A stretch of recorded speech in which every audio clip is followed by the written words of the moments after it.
Ahoj všichni, vítejte na našem kanále, vítejte u dalšího videa.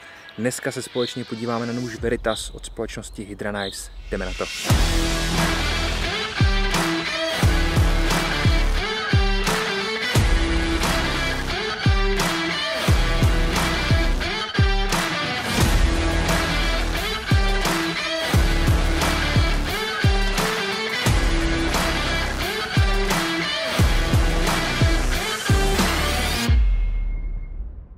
Hydra Knives, španělská společnost, která je poměrně mladá na světovém trhu a ještě mladší na českém trhu. Máme ji tady prakticky od května 2021. Pojďme se podívat, co může nabídnout. Líbí se mi na nich, že chtějí ty věci dělat maličko jinak. A to jak s těma nožema a pouzdrama, tak samozřejmě i s unboxingem. Jelikož jsou si vědomi toho, že když si koupíte nůž za 5200 korun, což tam mimochodem stojí, tak chcete zkrátka zažít takový ten zážitek z toho rozbalování. Papírová krabička je fajn, ale tady to chtělo posunout na jinou úroveň. Takže tady máme pěknou magnetickou kartonovou krabičku, uvnitř hezky položený nůž na takový pěkný pěně, pod tím dvojitý dno, tam máme pouzdro, nášivky, paracord a tak dále. Zkrátka, abyste si mohli ten nůž uspůsobit tak nějak podle sebe, samozřejmě se ověsit nášivkama a olepit nálepkama, takže líbí se mi, kterým směrem jdou. Mimochodem je tam i šátek na krk. Co se mi na tom líbí dál? Máme tady pěkný pouzdro, který je kombinací Kidexu a nylonu. Ten závěs je nylonový, což je super, jelikož bude pěkně fungovat, hezky se hýbat. A pouzdro je Kidexový samosvorný, což samozřejmě je takovým standardem, který já podporuji, Kidex mám rád, ať už na zbraňových, tak samozřejmě i na těch pouzdrech na nože. Líbí se mi tady jeden prvek. Tím je ten aretační šroub. V tuto chvíli je to sevření dobrý, ale za mě třeba ne úplně tak silný. Takže já si to můžu posunout do půlky pomocí toho aretačního šroubu a v tuhle chvíli je to sevření už poměrně znatelně silnější. Takže v okamžiku, kdy máte rádi, že právě ten nůž v tom drží pořádně, musíte trošku zabrat, abyste překonali nějakou tu sílu, tak si můžete aretovat, respektive nastavovat tu aretaci jako takovou. Já mám rád, když ten nůž zkrátka vezmu a vytáhnu. Nevypadne, což je důležitý, ale krásně se vytáhne, což je dobře. Jinak pěkný design, hezky opracovaný, nikde žádný ostrý hrany, všechno hezky zaoblený a máme tady otokový kanál samozřejmě, jelikož kdyby se nám tam držela vlhkost, tak na té D2, kterou tady máme, může na té fazetce pomaličku začít vznikat taková lehká koroze. Nic hloubkového, jelikož samozřejmě D2 je odolná, ale kdo používá D2, chodí s ní často do lesa a úplně nerad, nebo ne tak rád se o ní stará, tak si může určitě něčeho podobného všimnout. Pojďme se podívat na nůž, jelikož ten nás bude zajímat určitě nejvíc. Celková délka 26,7 cm, 14,7 cm má čepel, 12 cm má pak ta rukojeť jako taková. Hmotnost 480 gramů, 5,2 mm tlustá ta čepel jako taková a cenovka tedy, jak jsem říkal, kolem 5200 korun, výška toho nože potom asi 5 cm, něco takového.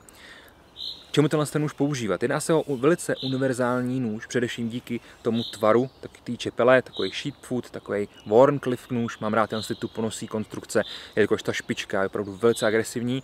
Musím se přiznat, že tenhle nůž jsem si vyžádal na testování, jelikož mě zajímá, kolik toho ta špička snese. U drop point, spear point nožů můžeme očekávat, že ta špička bude zkrátka odolná, ale tady mě zajímá, co to všechno snese. Takže na tenhle nůž začne postupně vznikat dlouhodobá recenze, kdy s tím budeme sekat, mlátit, bodat, řezat, zkrátka všechno, co se s nožima dá dělat, abychom si ověřili, že ta konstrukce je opravdu velmi dobrá. My to víme, jelikož jsme viděli už pár videí, které společnost Hydra Knives zpracovala, ale chceme, abyste to viděli i vy tady u nás na kanále.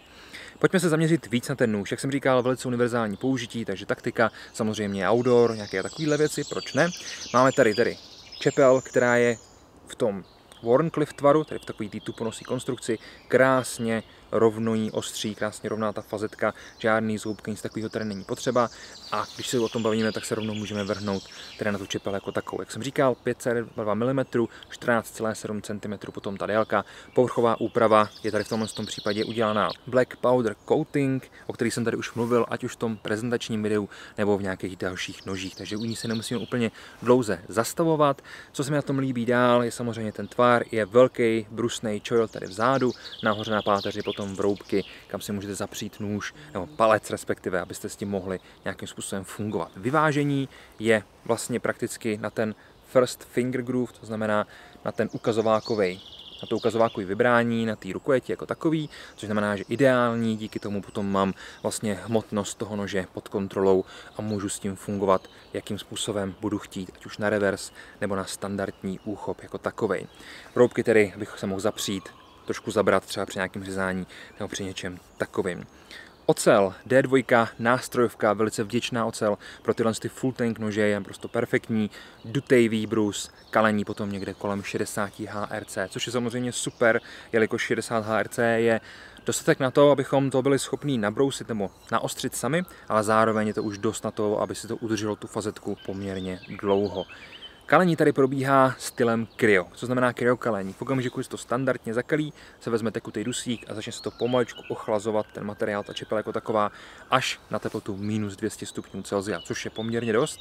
Vznikne díky tomu maličko lepší struktura, ten nůž je odolnější a dokáže se z toho právě vytáhnout větší tvrdost. Takže například normálním kalením bychom se dostali na 58-59 HRC, ale tady podle Rockwella máme právě 60. Není to marketingový tahák, opravdu to tak funguje, máme na tom dokonce i článek u nás v magazínu, takže se na to klidně můžete podívat. Pojďme ustoupit od té čepele, ačkoliv je krásná, a pojďme se podívat na rukojeť. G10 pěkně opracovaná tak, aby krásně sedla do ruky, samozřejmě anatomické tvarování, máme tady první na ukazovák, finger groove a potom zbytek, jak je vidět, délka je sice 12,7 cm, 12 cm, nicméně krásně mi zbývá ještě tady část, takže pro ty, co mají větší ruce, se vůbec nemusí bát, že by měli nějaký problém s úchopem. Vnitřní vroubky na to, aby se nám to dobře drželo, samozřejmě trošku i designovka, a na konci potom ta úderná plocha, abychom s tím mohli někde trošku bouchnout, ale pochopitelně i, abychom tady mohli provlíct ten parakord jako takovej. A právě například, když to budete používat při sekání, se to trošku zajistit v určitý ruce, aby vám to nikde nevyklouzlo. Takže to se mi líbí. Dál se mi líbí bezpečnostní šrouby, abychom do toho nemohli vlízt, jelikož samozřejmě spousta lidí to odšroubovává, následně to může poškodit, pak by to chtěla reklamovat v tomhle případě.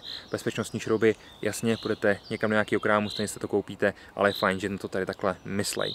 Co já si osobně myslím o tomhle noži, jelikož jsem si ho vyžádal na testování, tak se mi samozřejmě líbí, moc se mi líbí ten nezvyklý tvar a moc se mi líbí, jakým způsobem tady Hydra Knives přemýšlela. Přátelé, kdyby vás zaujal nůž, nezapomeňte se podívat k nám na stránky, odkaz jako vždycky dole v popisku tohle videa. Mějte se krásně, děkuji moc za vaši pozornost, někdy příště. Ahoj.